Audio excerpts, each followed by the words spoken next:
Senhor presidente, muito obrigado, senhor presidente. Por 10 minutos. João Alberto, eu tenho certeza que 10 minutos, nobre senador, não vai dar para mim concluir o relatório da CPI da Previdência. Eu já estou a 3 falas seguidas aqui para tentar concluir esse relatório, mas vou tentar. Quero agradecer a Vossa Excelência, agradecer aos nossos ouvintes. Eu estou aqui desde o início da sessão e é com muita honra que faço parte dessa sessão de hoje. Senhor presidente, em suma, do ponto de vista financeiro, dando continuidade ao discurso do relatório final da CPI da Previdência, a atuação do Estado na Previdência Social é marcada por 6 tipos de posturas negativas, quais sejam: uma reduzida e errática participação contributiva nos termos do Pacto Tripartite Trabalhadores, Empresa e Estado; a utilização dos recursos do Fundo Previdenciário para políticas de construção de grandes obras sem o devido retorno financeiro. Outro tema, a destinação de recursos previdenciários para outros gastos de interesse do governo, mediante a aplicação de mecanismos como a DRU. 4, a leniência para com as empresas devedoras.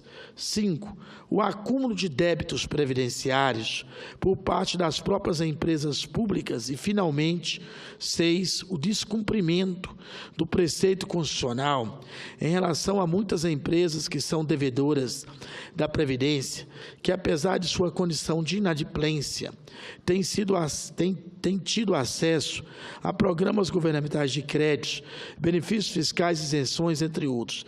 Então, esses 6 pecados capitais do Estado é que têm onerado de sobremaneira a Previdência Social. Assim, senhor presidente, ao final dos trabalhos e de forma mais objetiva, apresentamos um breve resumo dos principais pontos abordados no relatório, com conclusões que julgamos pertinentes e necessárias a orientar qualquer discussão e deliberação sobre a Previdência Social, conforme exposto a seguir. Letra A. O princípio do não retrocesso social, senhor presidente. O princípio, senhor, que é um democrata, então o princípio do não retrocesso social, o princípio constitucional do não retrocesso social no âmbito do direito brasileiro está implícito na Constituição Federal de 1988 e decorre do princípio do Estado democrático e social de direito, do princípio da dignidade da pessoa humana e do princípio da máxima eficácia e efetividade das normas definidoras de direitos fundamentais, da segurança jurídica, de proteção da confiança, entre outros.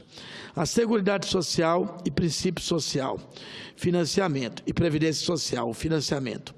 Ao longo deste relatório e pelas manifestações das mais diversas autoridades e especialistas, ficou demonstrado que o plano de custeio comporta as receitas da Seguridade Social, tais como arroladas no artigo 195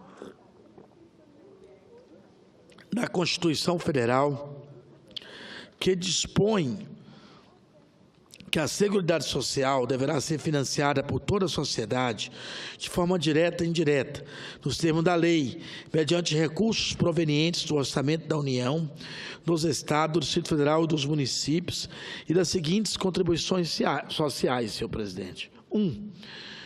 Do empregador, da empresa e da entidade a ela equiparada na forma da lei. Letra A. A folha de salário e demais rendimentos do trabalho pagos ou creditados a qualquer título a pessoa física que lhe presta serviço, mesmo sem vínculo empregatício, receita, o faturamento e o lucro. 2.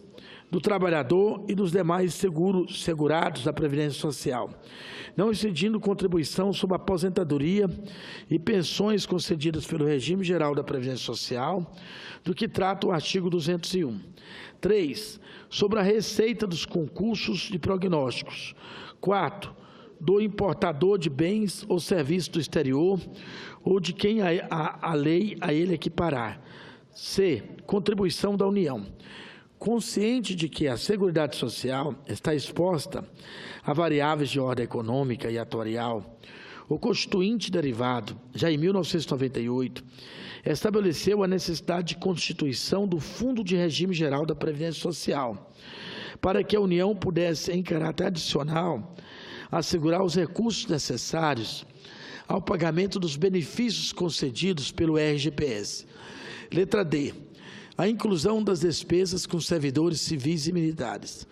A inclusão das despesas com pagamento de benefícios de aposentadoria e pensões devido aos servidores públicos, civis e militares na contabilidade da Seguridade Social carece de amplo amparo legal e constitucional.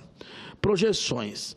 Ao longo deste relatório, do relatório que foi feito da CPI da Previdência, é possível verificar a inconsistência de dados e de informações anunciadas pelo Poder Executivo que desenham um futuro aterrorizante e totalmente inverossímil.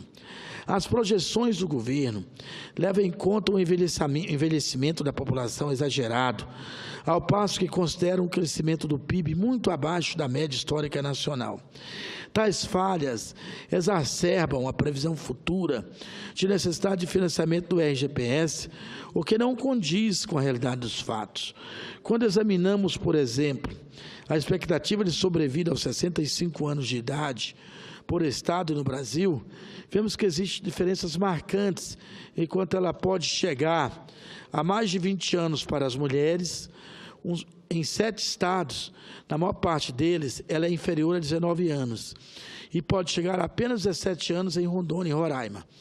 Para os homens, senhor presidente, ela oscila entre 14,6 a 18,1 anos, mas a maioria dos estados, notadamente os mais pobres, tem expectativa de sobrevida entre 15 e 17 anos, conforme dados da IBGE. Letra F, ADRU. No que se refere à desvinculação da Receita da União ADRU, o relatório da CPI observou, a partir das diversas discussões sobre o tema, que se trata de uma distorção injustificável e que foi implementada inicialmente com o objetivo de aumentar a arrecadação da União, sem que essa arrecadação fosse reparável com estados, Distrito Federal e município. A manifestação das autoridades governamentais, como é o caso da Secretaria do Tesouro Nacional, senhora Ana Paula Vesconvi, indica que este mecanismo não gera qualquer efeito orçamentário, na medida que sustenta que o orçamento da Seguridade Social está aí com déficit de 136 bilhões e a ADRU desvinculou 60 bilhões, mas o Tesouro aportou 136 bilhões, ou seja, foi muito mais do que a ADRU. Isso nós vemos aqui até o ano de 2016. Não há razão para que este malabarismo de contas persevere, até porque não há a ocorrência de superávit, mas sim da necessidade adicional de financiamento agravada nos últimos anos pela situação econômica recessiva, que impacta negativamente na arrecadação das contribuições sociais. Letra G, desconsideração de renúncias e desonerações. Não há como se produzir um diagnóstico fidedigno sobre as contas da Previdência Social sem considerar o real potencial de financiamento do sistema. A constante manipulação das contribuições sociais para fins de políticas econômicas, como é o caso da adoção de medidas anticíclicas, por exemplo, não pode trazer para os segurados da Previdência Social e beneficiários da Seguridade Social o ônus que é da sociedade de forma geral. Não é por outra razão que tanto a Constituição Federal como a legislação infraconstitucional estabelece a responsabilidade da União como garantidora do pagamento dos benefícios previdenciários.